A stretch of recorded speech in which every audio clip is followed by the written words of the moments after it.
Hello friends, welcome back to my YouTube channel. எல்லாரும் எப்படி இருக்கீங்க? 2 வீடியோக்கு முன்னாடி நான் ஒரு எலக்ட்ரிக் வெஹிக்கிளுக்கும் பெட்ரோல் வெஹிக்கிளுக்கும் 5 வருஷம் யூஸ் பண்ணால் எலக்ட்ரிக் வெஹிக்கிள்னால என்ன லாபம், எந்த அளவுக்கு நம்ம சேவிங் பண்ணலாம் அப்படின்ற ஒரு கேல்குலேஷன் வீடியோ நம்ம போட்டிருப்போம். அந்த வீடியோ பார்த்ததுக்கப்புறம் நிறைய பேர் கேட்ட கேள்வி என்னென்னா, இப்போ எலக்ட்ரிக் வெஹிக்கிள் நீங்கள் வந்து பேட்டரி ரீப்ளேஸ்மெண்ட் காஸ்ட்டே நம்ம சொல்லலையே அப்படின்ற ஒரு கேள்வி எழுப்பியிருந்தீங்க. ஸோ இது ரிலேட்டடாக உங்களுக்கு வந்து ஒரு சஜஷன் நான் சொல்ல போகிறேன். இது எலக்ட்ரிக் வெஹிக்கிள்னாலே நம்ம வந்து பேட்டரி ரீப்ளேஸ்மெண்ட் பண்ணி தான் ஆகணுமா அப்படின்ற இந்த கேள்விக்கு நம்ம இன்னைக்கு விடை தேட போகிறோம். நம்ம வீடியோ இப்போ நீங்கள் பார்க்கறதா இருந்தால் சப்ஸ்கிரைப் பண்ணிக்கோங்க. கூடவே அந்த பெல் ஐக்கானை கிளிக் பண்ணிங்கன்னா அப்போ தான் நான் போடுற எஃபோர்ட் வந்து உங்களுக்கு போய் சேரும். வாங்க வீடியோக்குள்ளே போகலாம். எலக்ட்ரிக் வெஹிக்கிள் வாங்கணும் அப்படின்னாலே நம்ம முக்கியமாக ஒரு காஸ்ட் எதிர்பார்ப்போம். என்ன காஸ்ட் அப்படின்னு பார்த்தீங்கன்னா battery replacement cost. Okay, so ஒரு எலக்ட்ரிக் வெஹிக்கிள் வாங்கினாலே பேட்டரி ரீப்ளேஸ்மெண்ட் பண்ணி தான் ஆகணுமா அப்படின்ற ஒரு கேள்வியும் இருக்குது. ஓகேவா, சரி, இப்போ நம்ம பேட்டரியோட எண்ட் ஆஃப் லைஃப் பற்றி பார்ப்போம். பேட்டரி அப்படின்னா சார்ஜிங் சைக்கிள் தான் அதோட லைஃப்பை டிசைட் பண்ணுது. நீங்கள் எவ்வளோ வாட்டி ஃபுல்லாக சார்ஜ் பண்ணுறீங்க, ஃபுல்லாக டிஸ்சார்ஜ் பண்ணுறீங்கன்றதை பொறுத்து தான் உங்களோட பேட்டரியோட லைஃப் வந்து டிசைட் ஆகுது. ஓகேவா, ஸோ அதை தெரிஞ்சு வச்சுக்கோங்க. அண்ட் நீங்கள் யூஸ் பண்ணுற பேட்டரியோட கெமிஸ்ட்ரியையும் நீங்கள் தெரிஞ்சு வச்சாதான் இந்த பேட்டரியோட லைஃப் அப்படின்ற விஷயம் உங்களுக்கு புரியும். சரி, இப்போ நம்ம சொல்கிற எல்லா எலக்ட்ரிக் வெஹிக்கிள்லையுமே வந்து எல்எஃப்பி அப்படின்றது ரொம்ப காமனாக யூஸ் பண்ணுறது இல்லை. சில வெஹிக்கிளில் மட்டும்தான் எல்எஃப்பி இருக்குது. எல்எஃப்பி அப்படின்னு நீங்கள் போனீங்கன்னா பேட்டரியோட லைஃப், அதாவது ஆயுட்காலம் வந்து ரொம்ப ஜாஸ்தி. இப்போ நார்மலாக நம்ம யூஸ் பண்ணுற இப்போ இருக்கிற எல்லா எலக்ட்ரிக் வெஹிக்கிளுமே வந்து நம்ம யூஸ் பண்ணுறது NMC chemistry, lithium-ion NMC chemistry, nickel magnesium cobalt அப்படின்ற இந்த கலவையில் தான் நம்ம வந்து பேட்டரியை தயாரித்து யூஸ் பண்ணிகிட்டு இருக்காங்க. ஸோ இந்த பேட்டரி வந்து அதுக்கான ஒரு அட்வான்டேஜும் இருக்குது, டிஸ்அட்வான்டேஜும் இருக்குது. ஸோ அட்வான்டேஜ் அப்படின்னு சொல்ல போனால் அது வந்து சின்ன பேக்லேயே உங்களுக்கு ஹை எனர்ஜி டென்சிட்டி கொண்டு வர முடியும். ஸோ சின்னதாக இப்போ எலக்ட்ரிக் ஸ்கூட்டராக இருக்கட்டும், பைக்காக இருக்கட்டும், இதெல்லாம் சின்ன ஃபார்ம் ஃபேக்டர். ஸோ இதில் குட்டியாக ஒரு பேட்டரியை ஃபிட் பண்ணோம், அதே நேரத்தில் அதிக மைலேஜ் தரணும் அப்படின்னும் போது எல்எஃப்பியோட என்எம்சி கெமிஸ்ட்ரிக்கு நிறைய மேனுஃபேக்சரர் போகிறாங்க. அதுதான் காரணம். சரி, இப்போ இந்த என்எம்சி போட்டால் நமக்கு எந்த அளவுக்கு லைஃப் வரும் அப்படின்னு பார்த்தீங்கன்னா எல்எஃப்பியோட கம்பேர் பண்ணும்போது நல்ல லித்தியம் என்எம்சி கெமிஸ்ட்ரியோட ஒரு ஆயுட்காலம் அப்படின்னு பார்த்தீங்கன்னா ஒரு 1000 சைக்கிள்லேருந்து 1500 சைக்கிள் வரைக்கும் நமக்கு வந்து யூஸ் பண்ண முடியும். சைக்கிள் அப்படின்றதுனா ஒரு வாட்டி ஃபுல்லாக சார்ஜ் பண்ணிவிட்டு ஒரு வாட்டி ஃபுல்லாக டிஸ்சார்ஜ் பண்ணிங்கன்னா அதை ஒரு சைக்கிள் அப்படின்னு சொல்லலாம். நம்ம அந்தளவுக்கு ஃபுல்லாக சார்ஜ் பண்ணி ஃபுல்லாக டிஸ்சார்ஜ் பண்ணுறது இல்லை. ஸோ நமக்கு வந்து 2 வாட்டி நம்ம சார்ஜ் பண்ணோன்னா ஒரு சைக்கிள் அப்படின்ற மாதிரி எடுத்துக்கலாம். சப்போஸ் நீங்கள் 50%ல் நீங்கள் வந்து எப்பயுமே சார்ஜ் பண்ணுறதா இருந்தால். ஸோ இப்படி தான் வந்து சைக்கிள் கேல்குலேஷன் இருக்கும். இதில் 1000 சைக்கிள் அப்படின்ற சொல்கிறது என்னென்னா நீங்கள் வந்து 1000 வாட்டி நீங்கள் வந்து சார்ஜ் பண்ணலாம் அப்படின்றது ஒரு பேசிக் தம் ரூல் அப்படின்னு சொல்லலாம். சரி, இதில் நம்ம முக்கியமான பிராண்ட் அப்படின்லாம் பார்க்குறோம்ல, ஏத்தராக இருக்கட்டும், டிவிஎஸ் ஐக்யூபாக இருக்கட்டும், செட்டக்காக இருக்கட்டும், இது மாதிரி நமக்கு பேர் தெரிஞ்ச பிராண்டு கொஞ்சம் நல்ல ஒரு பிராண்டாக இருக்காங்கன்னா அவங்களோட குவாலிட்டி ஆஃப் செல்ஸ் வந்து நல்லா இருக்கும்.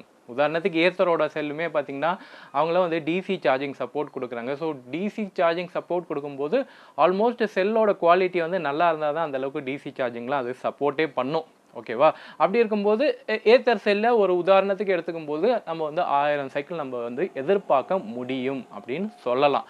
சரி, இருந்தாலுமே நம்ம வந்து 1000 சைக்கிள் ஒரு நல்ல குவாலிட்டி செல் அப்படின்னா நல்ல குவாலிட்டி செல் இல்லைன்னா மினிமமாக நமக்கு எவ்வளோ கிடைக்கும் அப்படின்னு பார்த்தீங்கன்னா நமக்கு ஒரு 800 சைக்கிள் வரைக்கும் கிடைக்கும் அப்படின்னு நம்ம எதிர்பார்க்கலாம். ஓகே, அதுதான். மிச்சபடி ஒரு 200 சைக்கிள் வித்தியாசம் இருக்கும். லோ குவாலிட்டி செல்லுக்கும் ஒரு ஹை குவாலிட்டி செல்லுக்கும் இந்த அளவுக்கு வித்தியாசம் இருக்கும். இதுவே நீங்கள் வந்து எல்எஃப்பி செல்லாக இருந்ததுன்னா லோ குவாலிட்டி செல்லுமே ஒரு 1500 சைக்கிள் கிட்ட கொடுக்கும். ஹை குவாலிட்டி செல்லெல்லாம் வந்து 2000 2500 சைக்கிள் வரைக்கும் நமக்கு வந்து சப்போர்ட் கொடுக்கும். அதனால தான் எல்எஃப்பி வந்து ஒரு ஹை ஸ்டாண்டர்ட், நீங்கள் வந்து அதிக காலம் யூஸ் பண்ணலாம்.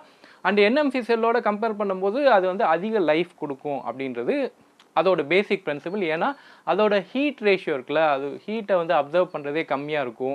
அண்டு நமக்கு வந்து அதோட சி ரேட்டிங்குமே வந்து உங்களுக்கு நல்லாயிருக்கும். குறிப்பாக நம்ம யூஸ் பண்ணுறது என்எம்சி கெமிஸ்ட்ரி அப்படின்றதுனால அதோட லைஃப் சைக்கிள் மட்டும் நான் எடுத்துக்கிறேன். சரி, நீங்கள் போன வீடியோ நம்ம பார்த்துருந்தோன்னா ஒவ்வொரு வருஷமும் நம்ம 10,000 கிலோமீட்டர் நம்ம யூஸ் பண்ணோன்னா நமக்கு எவ்வளோ சார்ஜ், அதாவது எவ்வளோ சைக்கிள் நம்ம யூஸ் பண்ணுவோம் அப்படின்ற ஒரு கேல்குலேஷன் நான் போட்டிருப்பேன். அதை நான் மறுபடியும் இங்கே போடுறேன். இல்லை 5வது வருஷம் வரைக்கும் நம்ம 50,000 கிலோமீட்டர் நம்ம ஓட்டியிருப்போம். ஸோ இதில் ஒவ்வொரு வருஷமும் எவ்வளோ வாட்டி நம்ம ரீசார்ஜ் பண்ணுறோம் அப்படின்ற அந்த கேல்குலேஷன் போட்டிருக்கேன். டீட்டெயில்டு கேல்குலேஷன் வேணும்னா அந்த வீடியோவை போய் பாருங்கள், உங்களுக்கு ஒரு டீட்டெயில் கேல்குலேஷன் கிடைக்கும். ஸோ ஃபஸ்ட் இயர் பார்த்தீங்கன்னா உங்களுக்கு நம்ம 111 cycle and second year 117, third year 125, fourth year வந்து 133 and fifth year 142. இதில் சைடில் பார்த்தீங்கன்னா நான் ஃபஸ்ட் இயருக்கே 90 கிலோமீட்டர் போகிற வெஹிக்கிள் தான். 3 கிலோவாட் நான் பேட்ரி இருக்கிற அந்த டிவிஎஸ் ஐக்யூப் தான் நான் காமனாக எடுத்திருந்தேன். ஸோ 90 கிலோமீட்டர் போகிற ஒரு வெஹிக்கிள் ஒரு சார்ஜுக்குன்னா நமக்கு அந்த 5வது வருஷம் வரைக்குமே பார்த்தீங்கன்னா உங்களுக்கு அப்படியே கிலோமீட்டர்ஸ் வந்து பெர் சார்ஜுக்கு கம்மியாகிட்டே வருது. ஸோ நீங்கள் 5th இயர் அப்படின்னு பார்த்தீங்கன்னா உங்களுக்கு 70 கிலோமீட்டர் தான் கொடுக்கும். இது ஒரு டைப் ஆஃப் உங்களுக்கு ஆக்சுவல் வேல்யூலேருந்து கொஞ்சம் கம்மியாகும். ஓகே, ரேஞ்சு கம்மியாகும். ஆனால் லைஃப் வந்து நம்ம சைக்கிளில் தான் நம்ம டிசைட் பண்ண முடியும். ஸோ இந்த 5 வருஷத்துக்கு 50,000 கிலோமீட்டர் நீங்கள் ஓட்டினீங்கன்னா நீங்கள் வந்து 628 சைக்கிள்ஸ் நம்மளுக்கு வருது. அப்போ நமக்கு இன்னும் பேலன்ஸு இருக்குது. இப்போ நம்ம டிவிஎஸ் ஐக்யூப் இல்லை நீங்கள் ஒரு பிராண்டட் எலக்ட்ரிக் ஸ்கூட்டர் வாங்குறீங்க, நல்ல குவாலிட்டி செல் யூஸ் பண்ணுறாங்க அப்படின்னும் போது நமக்கு ஒரு அப்ராக்சிமேட்டாக நமக்கு ஒரு 1000 சைக்கிள் வரைக்கும் நமக்கு கிடைக்கும். ஸோ இந்த 1000 சைக்கிள் மைனஸ் இந்த 628 அப்படின்னு நம்ம பார்த்தோன்னா நமக்கு 372 சைக்கிள்ஸ் நம்ம வந்து மிச்சம் இருக்குது. அதாவது ரீசார்ஜ் சைக்கிள் நமக்கு மிச்சம் இருக்குது. அப்படி பார்க்கும்போது இந்த 372 ஒரு நீங்கள் மினிமமாக நீங்கள் யூஸ் பண்ணால் கூட ஒரு 3 வருஷம் கிட்ட வரைக்கும் நம்ம யூஸ் பண்ணலாம். இல்லை இதுக்கு மேலே கூட நம்மளால் யூஸ் பண்ண முடியும். அது நம்ம எவ்வளோ யூஸ் பண்ணுறோன்றதை பொறுத்து. ஸோ நம்ம ஒரு 3 வருஷத்துக்கு தொடர்ச்சியாக 5 வருஷம் இல்லாமல் ஒரு 3 வருஷம் நம்ம எக்ஸ்ட்ராவை யூஸ் பண்ண முடியும். ஸோ டோட்டலாக அப்படின்னு நம்ம பார்க்கும்போது நமக்கு கிட்டத்தட்ட 8 வருஷம் கிட்ட நம்ம யூஸ் பண்ண முடியும். கேல்குலேஷன் படி 8 வருஷம். பட் நீங்கள் இன்னும் மினிமமாக யூஸ் பண்ணால் கூட நம்ம அதுக்கு மேலேயும் கூட யூஸ் பண்ண முடியும். ஸோ டோட்டலாக நீங்கள் எவ்வளோ சார்ஜ் சைக்கிள் நம்ம யூஸ் பண்ணுறோம் அப்படின்றத பொறுத்து தான் இந்த 1000 சைக்கிள் நம்ம கம்ப்ளீட் பண்ணுறது. இப்போ நீங்கள் கேட்கலாம், நான் பெரிய பிராண்ட்லாம் வாங்கல பாஸ், நான் வந்து ஏதோ எனக்கு தெரிஞ்ச பக்கத்தில் இருக்க ஷோரூமில் ஏதோ ஒரு கம்பெனிலேருந்து நான் வாங்கினேன் அப்படின்னா கூட உங்களுக்கு 800 சார்ஜ் சைக்கிள் வரைக்கும் வரும். மினிமமும் ஒஸ்ட் கேட்டகரியில் கூட ஒரு 800 சைக்கிள் வரும். அப்படின்னாலும் நமக்கு 800 சைக்கிள் மைனஸ் 628 அப்படின்னு நம்ம போடும்போது 172 சார்ஜ் சைக்கிள் நமக்கு மிச்சம் இருக்குது. அந்த 172 சார்ஜ் சைக்கிளை ஒரு 1.5 இயர்ஸ் 2 இயர்ஸ் வரைக்கும் நம்ம யூஸ் பண்ணலாம். அப்போ டோட்டலாக அப்படின்னு பார்க்கும்போது ஒஸ்ட் கேட்டகரியில் கூட நீங்கள் ஒரு 7 வருஷம் வரைக்கும் நம்ம தொடர்ச்சியாக பேட்டரியை ரீப்ளேஸ்மெண்ட் பண்ணாமல் யூஸ் பண்ண முடியும் அப்படின்றது தான் இந்த கேல்குலேஷன் மூலியமாக தெரியுது. இதில் இன்னொரு மேட்டரும் இருக்குது, அதையும் நான் சொல்லிடுறேன். இப்போ ரீப்ளேஸ்மெண்ட் வாரண்ட்டி அண்ட் வாரண்ட்டி பீரியட்குள்ளே ஏதாச்சும் ப்ராப்ளம் அப்படின்னா நமக்கு கம்பெனிஸ் வந்து டோட்டலாகவே மாற்றி கொடுத்துருவாங்க. எதுவும் பெருசாக செக்கப்லாம் பண்ண மாட்டாங்க. இப்போ வர பிராண்டெல்லாம் எல்லாமே ஒரு 5 இயர்ஸ் வரைக்கும் வாரண்ட்டி கொடுக்குறாங்க. மினிமமாகவே நமக்கு 3 இயர்ஸ்லேருந்து 5 இயர்ஸ் வரைக்கும் வாரண்ட்டி வருது. அப்போ நமக்கு புதுசாகவே பேட்டரியை மாற்றி கொடுக்குறாங்க. அப்போ புதுசாக பேட்டரி மாற்றி கொடுக்கும்போது உங்களுக்கு இன்னும் எக்ஸ்ட்ராவாகவே உங்களுக்கு லைஃப் கொடுக்கும் அந்த புது பேட்டரியோட கணக்குப்படி பார்த்தாலுமே. சரி, அப்படி இல்லாட்டினாலும் கம்பெனி என்ன சொல்கிறாங்கன்னா, உங்களுக்கு ஏதாச்சும் ப்ராப்ளம் அப்படின்னா அந்த பேட்டரி செல்ஸை மட்டும் நாங்கள் மாற்றி கொடுக்குறோம் அப்படின்ற மாதிரியும் சொல்கிறாங்க. ஒரு 5 இயர்ஸ்க்கு மேலே பேட்டரியில் ஏதாச்சும் உங்களுக்கு ரேஞ்ச் இஷ்யூ இருக்குது அப்படின்னா கூட அந்த பேட்டரியோட பேக்கில் எந்த பேட்டரியில் பேட் பேட்டரி இருக்கோ அதை மட்டும் ரீப்ளேஸ்மெண்ட் பண்ணால் மட்டும் போதும். ஹோல் செட்டை நீங்கள் வந்து முழுக்க பேட்டரியை வந்து ரீப்ளேஸ்மெண்ட் பண்ண வேணாம் அப்படின்றாங்க. அது போக போக தெரியும், சர்வீஸில் வந்து இன்னும் இம்ப்ரூவ்மெண்ட் நடந்துக்கிட்டு தான் இருக்குது. எப்படி வந்து பேட்டரி பேக்கை எக்ஸ்டெண்டடாக யூஸ் பண்ணலாம் அப்படின்ற மாதிரியான டெக்னாலஜி எல்லாம் போயிட்டே தான் இருக்குது. ஸோ இப்போ உங்களுக்கு ஒரு ஐடியா கிடச்சிருக்கும். இப்போ சார்ஜ் சைக்கிள்லாம் என்ன அப்படின்ற ஒரு ஐடியா கிடச்சிருக்கும். இந்த சார்ஜ் சைக்கிளை பேஸ் பண்ணி தான் ஒரு லித்தியம் பேட்டரியோட ஆயுஸ் அப்படின்றது நம்ம தீர்மானிக்க முடியும். அப்படி இருக்கும்போது ஒரு பிளாங்காக 5 வருஷம் கழித்து நம்ம ரீப்ளேஸ்மெண்ட் காஸ்ட்டை பற்றி கவலைப்பட வேண்டியது இல்லை.